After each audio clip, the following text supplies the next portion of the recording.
Atheists love to say science has replaced God, but here's the dirty little secret they don't want you to know. Without God, science does not work. Not just poorly, not just inconsistently, it literally cannot function. I'm going to prove that in the next few minutes. Let's go. Atheists have two main methods for gaining knowledge, rationalism and empiricism. I debunk both of these in another video which you can check out here. But for now, we're going to focus on something called the uniformity of nature. And throughout the video, at each point, I'm going to show how the atheist has even more faith than the Christian. Point 1. Uniformity of nature. Every time a scientist walks into a lab, they make one massive assumption, that the laws of physics will work the same way today as they did yesterday, that gravity works the same way in Australia as it does in America, that the experiment they run today will produce the same results if they run it tomorrow. This is called the uniformity of nature. But here's the problem. On atheism, why would nature be uniform? If the universe is just atoms bouncing around randomly with no designer and no purpose, there's absolutely no reason to expect it to behave consistently. You're just hoping it does. In an orderless universe, there is no order, no patterns, no consistency.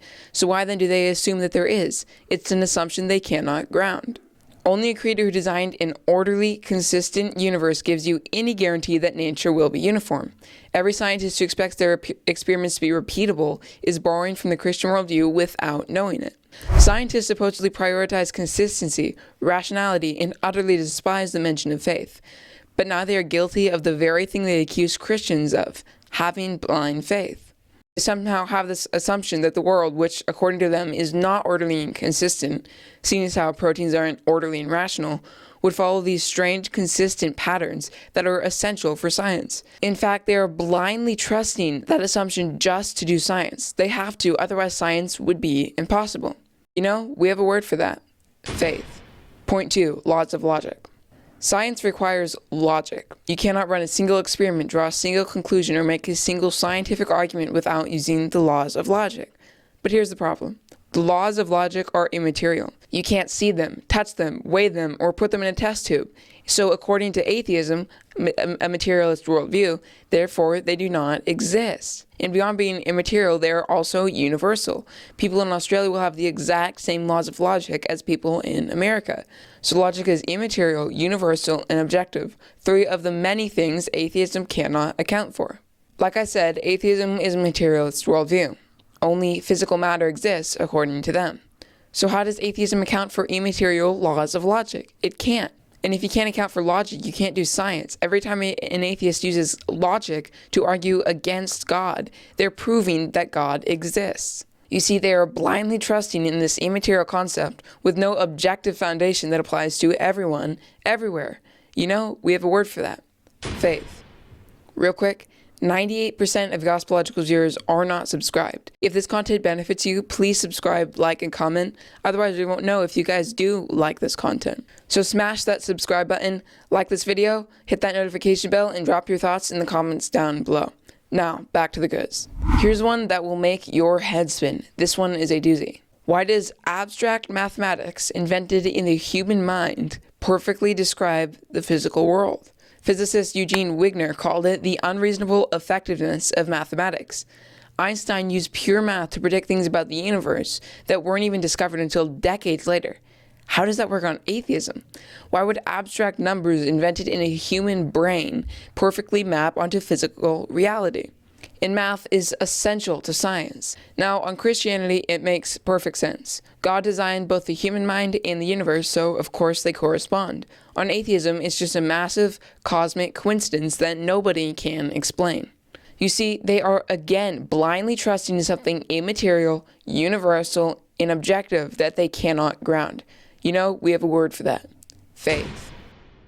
Point 4, fine-tuning.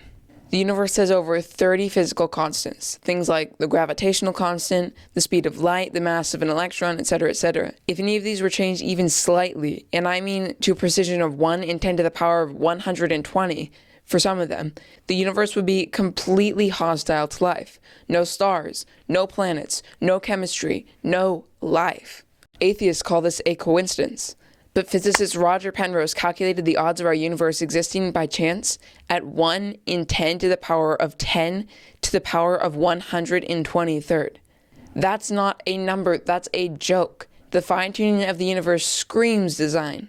And yet, contradicting all evidence, they choose to blindly trust that there just must have been some multiverse that generated the perfect conditions for life, or some primordial soup that generated proteins which resulted in us. And voila, here we are. You know, we have a word for that: faith. Here's the one that keeps atheist philosophers up at night. How does a physical brain produce consciousness? How do neurons firing produce the experience of seeing red, feeling love, or contemplating the meaning of life? According to atheism, we are just machines that evolved. Let's take AI, for example. ChatGPT is not conscious. It's not conscious of itself, and it's a machine. So how then do we have this consciousness, and yet ChatGPT does not have that consciousness? According to them, ChatGPT is a machine, and we are a machine. We're just more highly developed machines. So then what is this level of consciousness that we have? It makes no sense at all. This is called the hard problem of consciousness, and atheism has absolutely no answer for it. You can map every single neuron in the brain, and you will never find consciousness, because consciousness is immaterial.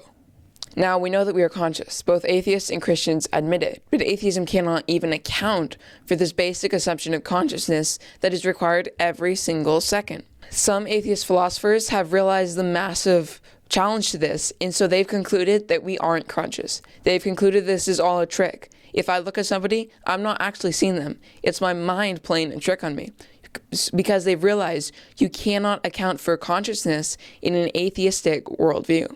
You see, non-conscious proteins cannot create conscious beings. They can't create anything, much less the most incredibly complex beings ever. On Christianity, this makes perfect sense. We are made in the image of an immaterial God who is himself conscious.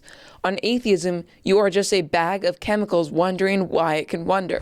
Science doesn't replace God. It requires him. Every law of logic, every mathematical equation, every repeatable experiment, every conscious thought, all of it points straight back to a designer. Atheists are guilty of the biggest sin they accuse Christians of: faith. They are intellectual hypocrites. And yet on their worldview, because there is no objective standard for morality, you can't even say it's wrong to be a hypocrite.